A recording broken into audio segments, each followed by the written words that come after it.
मैं इस रेलवे का जो प्राइवेटाइजेशन है, मैं तेजस से ही इसकी बात शुरू करता हूं, तो आपको चीजें क्लियर हो जाएंगी, क्योंकि लोगों तक ये इंफॉर्मेशन पहुंचाई नहीं जाती है, रोकी जाती हैं, ताकि लोगों को सच्चाई ना पता लग सके।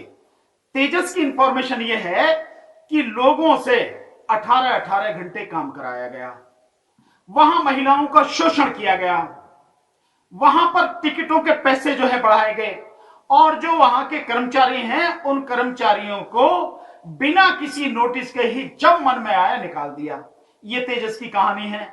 और ये मैं नहीं कह रहा हूं, ये जो रेलवे के लोग हैं आप उनसे पूछे पता लग जाएगी। रेलवे के जो रिटायर्ड लोग हैं, वर्तमान में जो काम कर रहे हैं, वो सब आप तेजस की कहानी बता देंगे। तो तेजस का जो अनुभव है वो अनुभव बहुत ही कड़वा है, बड़ा कठिन है, बहुत ही दुखदाई है। सो आप तेजस को लेकर अगर ये कहा जाए कि तेजस में बहुत सुविधाएं मिल रही हैं, सुविधाएं केवल कहने के लिए होती हैं, क्योंकि प्रचार वही है, जो उनका मीडिया है, जो गोदी मीडिया वही प्रचार करता कि ये सुविधाएं हैं। हकीकत में कोई सुविधाएं नहीं है, और केवल सुविधाओं की बात है, केवल सुविधा के लिए जो है आप प्राइवेटाइजेशन कर रहे हैं इसका। क्या सरकार वो सुविधाएं नहीं दे सकती जिसे आप प्राइवेट से जिसकी उम्मीद करते हैं? सरकार उन सुविधाओं को दे सकती है। सरकार हर तरह से समर्थ है, सक्षम है। उसको अगर कहीं सुविधाओं में कमी है तो उन सुविधाओं को उसे बढ़ाना चाहिए। नंबर एक बात। नंबर दो, जो 151 जो ट्रेनें हैं और 109 रूट पर जो चलाई जा रही हैं, जिनका अभी निजीकरण किया जा रहा है, और जहां तक मेरी जानकारी है 35 साल के निजीकरण किया जा रहा है। आप ये मान लीजिए कि रेलवे की बर्बादी का जो है दुखद ये जो चैप्टर है, अध्याय है, वो शुरू हो गया। रेलवे की बर्बादी अब रुकेगी नहीं। आप प्राइवेट की बात करते हैं। मैंने एक उदाहरण पहले भी दिया था किसी साथी को, मैं आपको बताता हूं। दिल्ली में मेट्रो रेल बनी। इस दिल्ली में मेट्रो रेल में जो पुरानी दिल्ली रेलवे, वो नई दिल्ली रेलवे स्टेशन है, वहां से लेके एयरपोर्ट लाइन जो बनी वो रिलायंस ने बनाई थी। रिलायंस ने जब वो चलाई, बीच में ही रिलायंस उसे छोड़ के चला गया। क्यों छोड़ के चला गया भाई? वो तो प्राइवेट था बिल्कुल। क्यों छोड़ के चला गया? क्योंकि उसने कहा कि मुझे इस पर नुकसान हो रहा है। इसका मतलब आपको नुकसान हो रहा है, आप छोड़ के चले जाएंगे। सरकार को आज सरकार भी तो उस ट्रेन को चला रही है ना, लगातार चला रही है। तो जो प्राइवेट वाले बीच में छोड़ के दे जाए, आप उन्हीं के हाथ में देने जा रहे हो ना। ये रिलायंस और बाकी और जो है उन्हीं के हाथ में दोगे ना। दूसरी बात यह है कि जिस समय आप ये इनको प्राइवेट हाथों में दे रहे हैं, तो वो अपने आप टिकट, इसका जो है कितना टिकट होना चाहिए, कितना उसका किस तरह से टिकट का मैनेजमेंट होना चाहिए, सारा वो करेंगे। और निश्चित रूप से टिकटों के दाम बढ़ेंगे। जिस देश की बहुसंख्यक आबादी बहुत गरीब है और रेलवे उसके आने जाने का एक बहुत बड़ा माध्यम है, वहां प्राइवेट हाथ में देके देश का भला करोगे, जनता का भला करोगे, या चंद उद्योगपति उनका भला करोगे? अपने मित्र जो हैं आपके उद्योगपति, पूंजीपति, उनका भला करोगे? सर, बुलेट ट्रेन चलाने की तैयारी थी, लेकिन जो हमारे देश की जो ट्रेन है, जो 70 साल से जिसको संजो कर रखा गया था, चलाई जा रही है, उनको बेचा जा रहा है, उसको प्राइवेट किया जा रहा है। तो आप कैसे देख रहे हैं? बुलेट ट्रेन का सपना था। नहीं, बुलेट ट्रेन का सपना मैंने उस समय भी कहा, बुलेट ट्रेन के लिए आपने जापान से करार किया, 1 लाख करोड़ का जो आपने वो उसके लिए प्रोजेक्ट किया। कितने आदमी उसमें सफर करते हैं? अहमदाबाद से बॉम्बे तक चलाने का गवर्नमेंट का शुरू में प्लान था।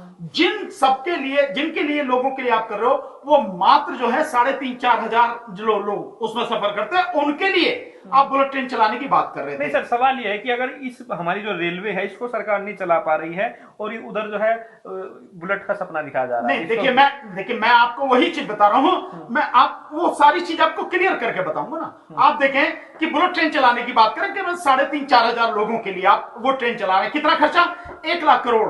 आखिर वो पब्लिक को, वो जनता पर पड़ेगा, उसका भार देश की जनता पर पड़ेगा। उसका लौटाना भी तो है, ऐसा थोड़ी कि किसी ने पैसा दे दिया आप रख लेंगे। 1 लाख करोड़ रुपया जो है उसका, वो आपको लौटाना है, जनता पे भार पड़ेगा। दूसरा, 1 लाख करोड़ में जो देश की पूरी रेलवे है, उस रेलवे पर अगर आप लगा देंगे तो पूरी रेलवे जबरदस्त तरीके से बेहतरीन हो जाएगी, और जो लेट चलती है वो सिस्टम खत्म हो जाएगा, टाइम से ट्रेन चलने लगेगी, बढ़िया उसमें बोगीज लगाई जा सकेंगी।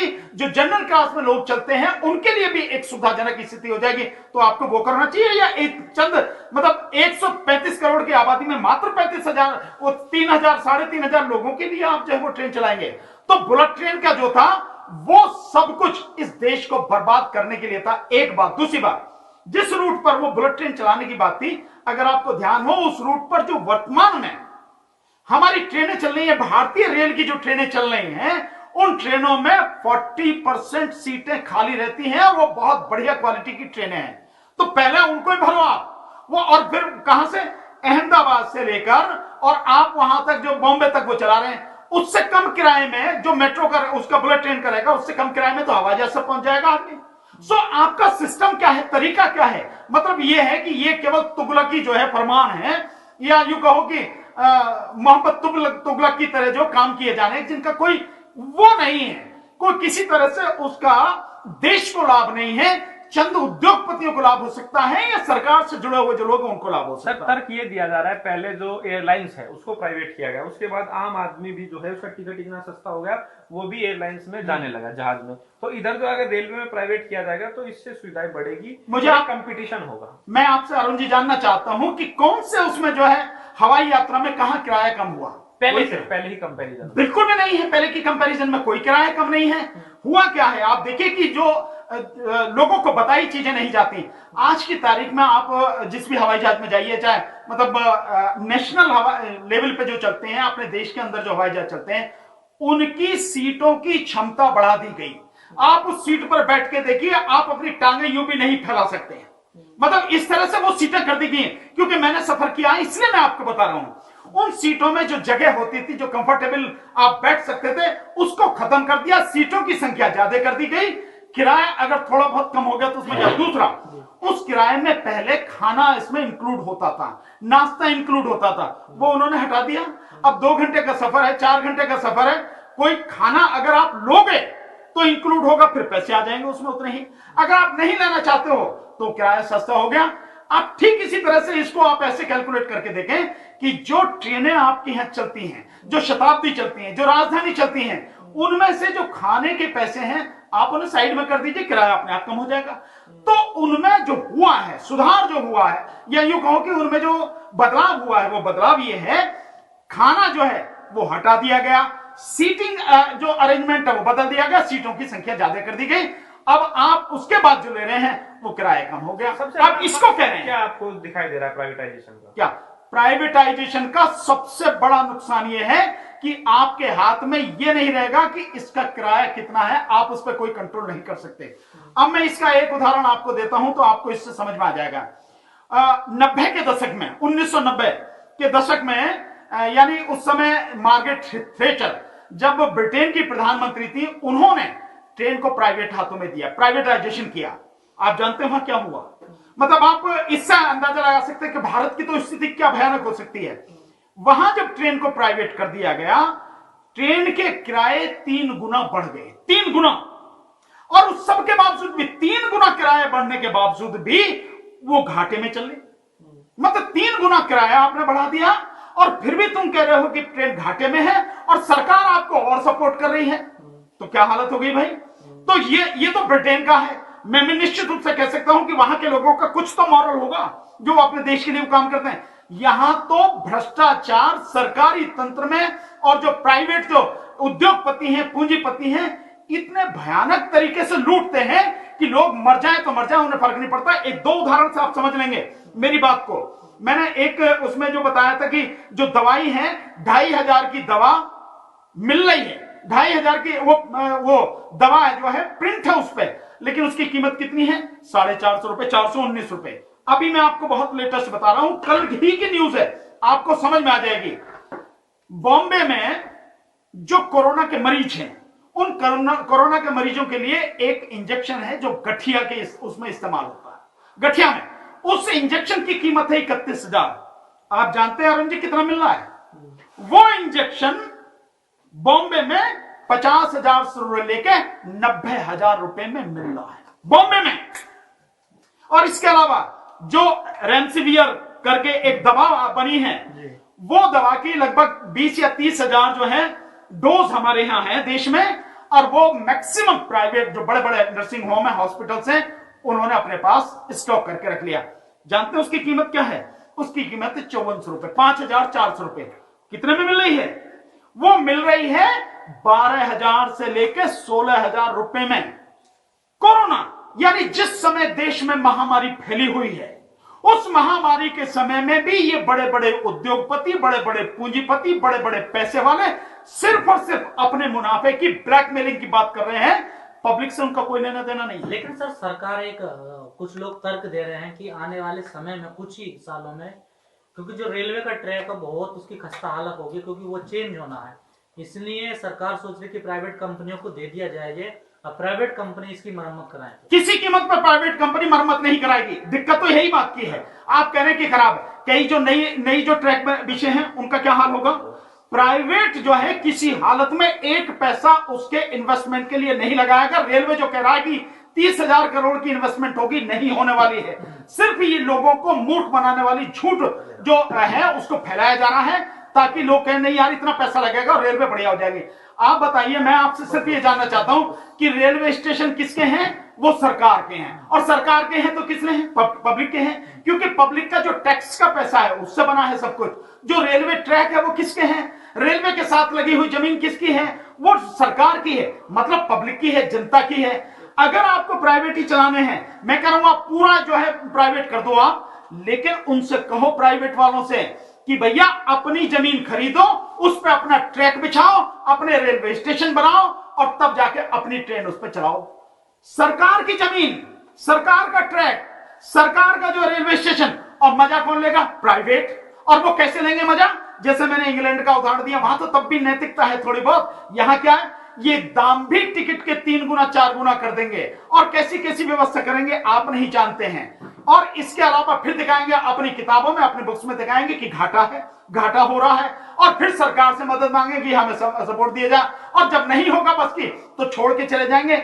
एक उदाहरण ले लो, आपने उसकी हवाई जहाज की बताई ना अरुण जी, मैं आपको इसका उदाहरण दे देता हूं। अडानी को 6 दिए थे ना, 6 एयरपोर्ट, अदानी 3 एयरपोर्ट छोड़ के भाग रहा है, और उनका किराया जो बनता था वो किराया भी नहीं दिया। एक हवाई स्टेशन का शायद 150 करोड़ रुपए के लगभग साल का कुछ करा, वो नहीं दिया, और 3 छोड़ के भाग रहा, 3 अपने पास रख रहा। रिलायंस का मैंने दे दिया। तो अंबानी और अडानी, ठीक है ना, यही जब छोड़ के भाग रहे हैं तो और का क्या हाल होगा आप इसको समझ सकते हैं। और सबसे बड़ी बात, इस जो इसके पीछे जो सबसे बड़ी जो इनकी मानसिकता है, दूषित मानसिकता, मैं ये शब्द इस्तेमाल करूंगा सरकार की, वो है कि प्राइवेट हाथों में चले जाएगा तो रिजर्वेशन खत्म हो जाएगा। और रिजर्वेशन खत्म का मतलब यह है कि सीधे सीधे SC ST और OBC इनके सर पे कुल्हाड़ी मारना, पैरों में भी कुल्हाड़ी नहीं, इनके सर पे कुल्हाड़ी, इनकी पीठ में, पेट में, हर जगह इनके कुल्हाड़ी मार के इनको खत्म करना है। ये है इसका मकसद, जिसलिए ये प्राइवेटाइजेशन हर जगह किया जा रहा है। और आप देखिए आज की तारीख में 13 लाख नौकरियां हैं, रेलवे में 13 लाख नौकरियां हैं। ये नौकरियां खत्म हो जाएंगी, आप उस स्थिति में देश आ जाएगा कि लोगों के पास पहले ही रोजगार नहीं है, ये और बेरोजगारी बढ़ जाएगी। तो इससे फायदा 1 पैसे का नहीं होगा, नुकसान ही होगा। इसलिए प्राइवेटाइजेशन हर कीमत पर, केवल रेलवे में नहीं, हर जगह प्राइवेटाइजेशन बंद होना चाहिए।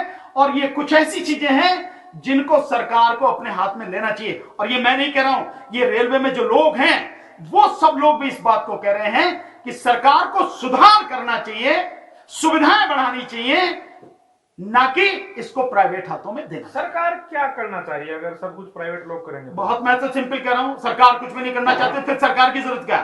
तो मैं तो कह रहा हूं ना, प्रधानमंत्री जी इस्तीफा दें, और जिस झोले की बात करें वो झोला दें, क्योंकि चौराहे पे तो आ नहीं सकते।